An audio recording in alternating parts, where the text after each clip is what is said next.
Have you ever really wondered what separates billionaires from everyone else? I mean, what's their secret sauce? Is it just pure dumb luck?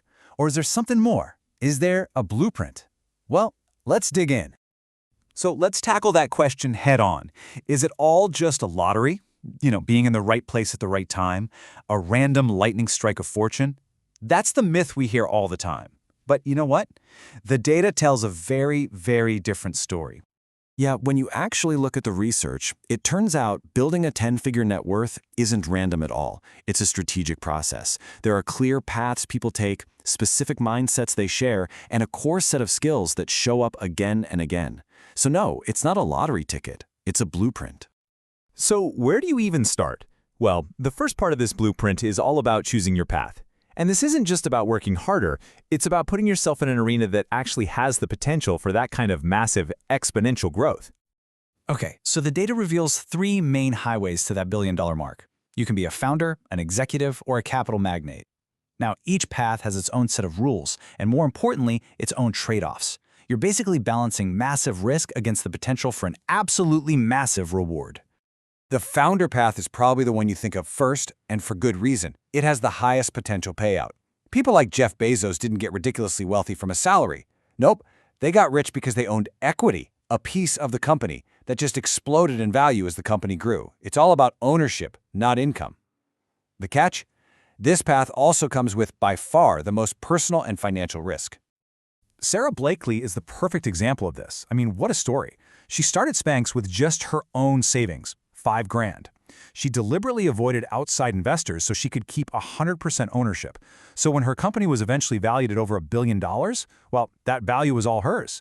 You see, wealth is created by scaling the business, but it's captured by keeping the ownership. Path number 2 is the executive ascent. Think about people like Tim Cook at Apple or Steve Ballmer at Microsoft. They didn't start the company, but they were absolutely crucial in scaling it to unimaginable heights. Their reward for that? It came in the form of massive grants of stock options. The trade-off here is you have way less personal risk than a founder, but your ultimate wealth is a slice of someone else's pie, not the whole thing. All right, our third path is the Capital Magnate, the master investor. And of course, Warren Buffett is the classic example here. He brilliantly used the float from his insurance businesses, that's the pile of cash from premiums that he hasn't paid out in claims yet, he used that as a giant war chest to buy other businesses. This path is all about being a genius at allocating capital to get huge returns. The trade-off? It takes world-class financial skill and, man, decades of patience. So, where are these pathways most common? Well, the numbers don't lie. It's probably no surprise that finance and investments, home of the capital magnates, leads the pack. And right behind are manufacturing and technology. Those are the primary battlegrounds for those game-changing founders and high-growth executives. So we've got the external paths, right? The what. But now let's look at the internal blueprint. Because it's not enough to just be in the right industry. You have to have the right wiring, the right mindset. And this is a big one. The way billionaires look at failure is completely different from most people. For most of us, failure feels like a final verdict on our abilities. But for them, it's just data. It's a valuable piece of feedback on the messy path to getting something new and important done. And Sarah Blakely makes this idea so real.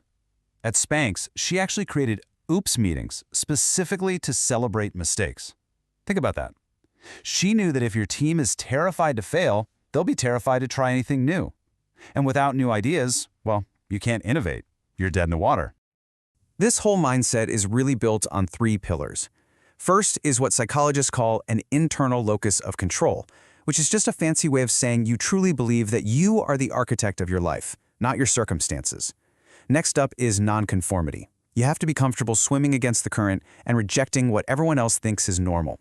And finally, self-validation, basing your confidence on your own judgment, not waiting for applause from the outside world. All right, so you've got the right path and the right mindset. What's next? You need the tools. What are the absolute non-negotiable skills you need to actually go out and build the whole thing? It's all about building what's called a skill stack, where each skill actually makes the others more powerful. You need financial intelligence, not just accounting, but understanding the language of business and how to manage capital.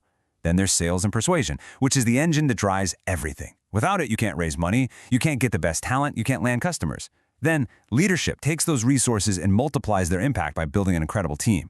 And tying it all together is high-stakes communication, the ability to share complex vision with total clarity, whether you're in a boardroom or on a global stage. And seriously, do not underestimate the power of sales. As Mark Cuban says, it's the one essential skill. And remember, selling isn't just about a product. You have to sell your vision to investors, you have to sell the mission to your employees, and you have to sell your strategy to partners. It is the absolute core skill of getting anything you need. Okay, let's bring all of this home with the final principle. This is where we go back to that very first question we had about luck, but we're going to look at it from a completely new angle. So here it is, the big takeaway. Luck isn't something you just wait around for, it's something you engineer. Think of it as your luck surface area. The more prepared you are with your skills and mindset, and the more action you take, the bigger a target you create for good opportunities to hit. You don't control the lightning, but you can build a much, much bigger lightning rod. The path, the mindset, the skills, these are the pieces of the blueprint. They are the tools for building that bigger lightning rod. So the only real question left is, how will you choose to use them?